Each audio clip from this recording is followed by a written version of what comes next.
I mentioned Professor Soludo a minute ago. What are your views on his 30 trillion naira black hole theory? You know, I never like to discuss individuals or whatever anybody says. That issue. I sit down and think myself. I sit down and think about Nigeria's problems and come up with what I believe and what I see are the priorities and what they are.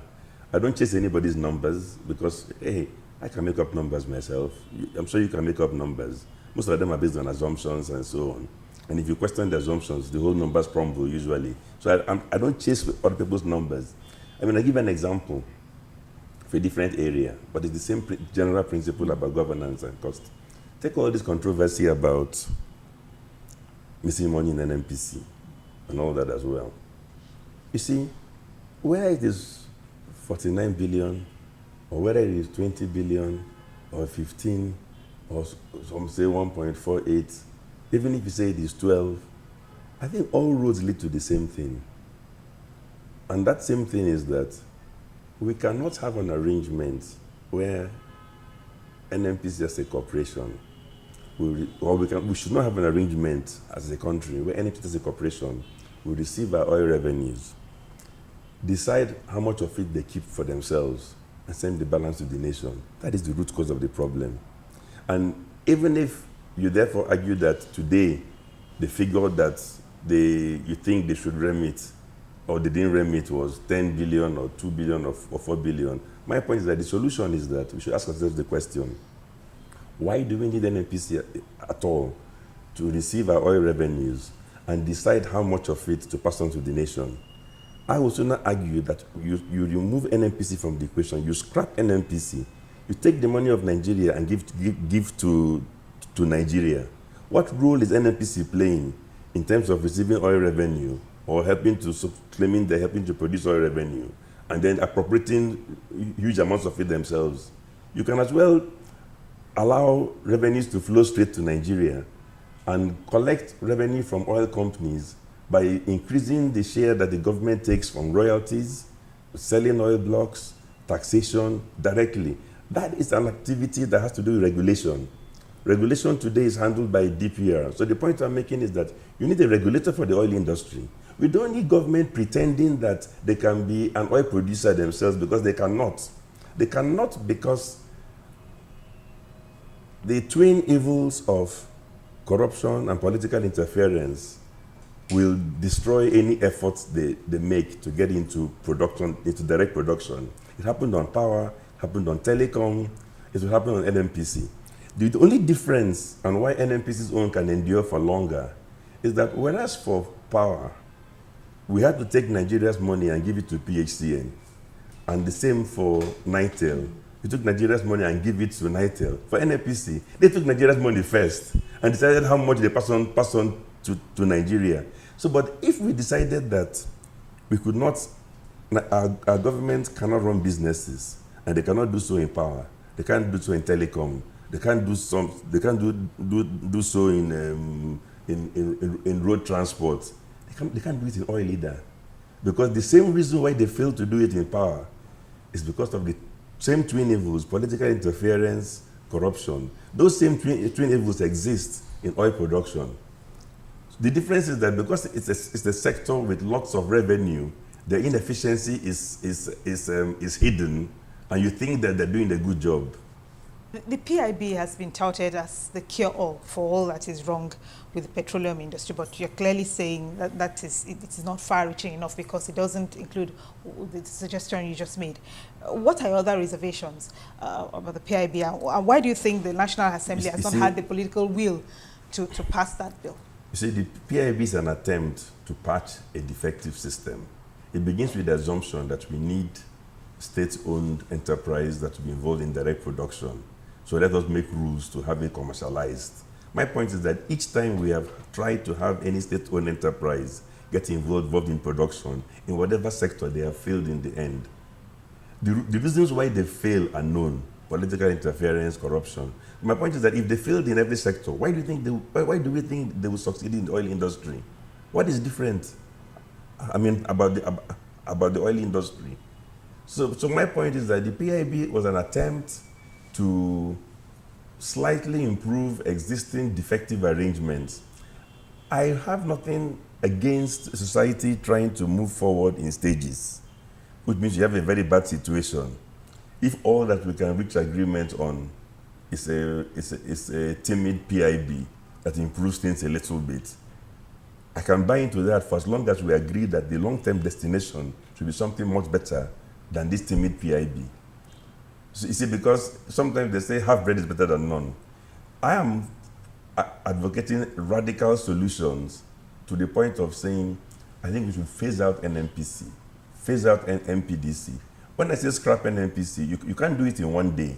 I'm saying that have a policy of saying that this corporation should cease to exist, and you progressively begin to take items from it one by one, and either privatize them, sell them off, close them down. Example, you begin phase one, refineries. Take refineries away from them. They've never managed them well anyway. They've not managed them well in 3 decades. What will change in the next decade? So I'm saying take items from them one by one and find solutions for each of those items. And eventually you wind down and you have nothing left in NNPC. We took the power assets away from the government, but that has not led to appreciable improvement in that sector. What, in your opinion, are the continuing challenges apart from the obvious field to power arrangements? Unfortunately, yes, but when you say apart from the field to power, can you also see how the interdependent power, you're only going to get fundamental transformation when you are able to ensure that the weakest links in the chain are removed. The weakest link in the power equation was the gas supply. Who is in charge of the gas supply, largely? Government. Who is building pipelines, gas pipelines? Government. But the point I'm making is that we privatized the sector, which was good to do because you diminished the scale of a problem. But the weak link still remains government holding back the progress of thermal stations because government is unable to get its act together to get pipelines in place to handle the whole gas sector. So my point is that the further argument for privatizing and getting NNPC out to stop being a bottleneck in gas or anything else is because we've privatized things like power, but the aspect of their business that, like gas, still relies on government. So it's a stronger reason to privatize even more and get government out. Or let's put it differently, government is the problem. They were the problem in distribution, so you remove them. They were the problem in the Gencos, in generation, so you remove them. They're no longer in KNG. They are the problem in transmission, and they're still hiding there. They are the problem in gas, and they're still there. My point is that everywhere you see government pretending that they can take part in activities to produce anything, remove them one by one. Then, only then will Nigeria, in terms of productive base, really be transformed. So most businessmen find it convenient to maintain a low profile in politics, but you have not only been vocal in political matters, one can also guess where your sympathies lie. Is this prudent? You know, obviously, in life we all make choices. The easiest thing for me or any businessman is to just do your business and shy away from making any comments, getting involved in reform arguments on how to improve your country. So that's the choice I made a long time ago. I started commenting on public affairs, on politics, on national issues way back more than 25 years ago. And I never stopped. And listen, it's not unique. I don't want you to think that I'm doing something wonderful or unique. There are businessmen around the world who do the same thing. And the businessmen around the world who are scared to discuss politics. It's the choices you make. Number one, I think you can only take part and argue about controversial policies or the future of your country if you have the confidence that you've done nothing wrong yourself.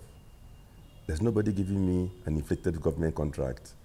There's nobody giving me kerosene import or whatever else, subsidy or any scam or that you call it. So therefore, nobody can call me and say, if you say anything again, I'll withdraw this contract.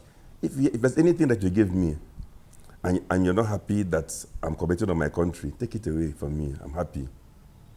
Whatever you think whatever you think you gave me, I'm saying take it away from me. I'm happy. I would sooner give up everything and have the freedom to express myself in my own country. Why would I? Look, for me, I never contemplated just spending the rest of my life as a businessman, doing business and counting the money in my bank balance. And the bigger the money in the bank balance, the happier I get.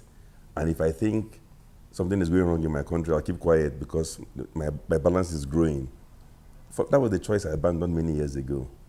And also, there's a common thread running through the bulk of the comments I make and the bulk of the debates I join. The root cause beneath most of them is economic reform. I'm not tied to any government. My only relevance to any government is to pull them in the direction of meaningful economic reform. Do you have political aspirations? It depends on what you call political aspirations. I think it's clear that I'm not seeking elective office. And let me tell you the reason as well. If you want to speak boldly about economic reform, if you want to take on any vested interest in terms of economic policy and debunk their arguments, if you want to challenge political parties and run down their manifestos and all that stuff, then I don't think you can be seeking elective office because they'll be waiting for you. So the only time you can speak your mind and argue all the policies that you think are best for Nigeria and Nigerians, not caring whether it contradicts a party's manifesto or not caring which minister is upset, not caring which governor is upset, is because you're not going for elective office. Or maybe you're a closet politician, but you're better known as no, an first investor. of all, let me explain one thing. It is very difficult to separate politics from economics. Economists who try and say, I'm not involved in politics at all. Invariably, they shy away from the big decisions. Because politics and economics are intertwined. So if I'm an economist by training and I want to pursue for my country economic reform, half of the things I'm saying will also be challenging the establishment in terms of politics. Because if you have wrong politics, it affects the economy and vice versa. So I think what I'm describing for you is that you cannot be an economist trying to help your country towards rapid economic reform, and then you're completely shy and scared to make any statement that sounds remotely political. Mr. Peterside, we thank you for your time. Thank you. And we thank you for watching. Please join us next time when View from the Top returns. But between now and then, let's continue the conversation online at channelstv.com. Thank you again and have a good day.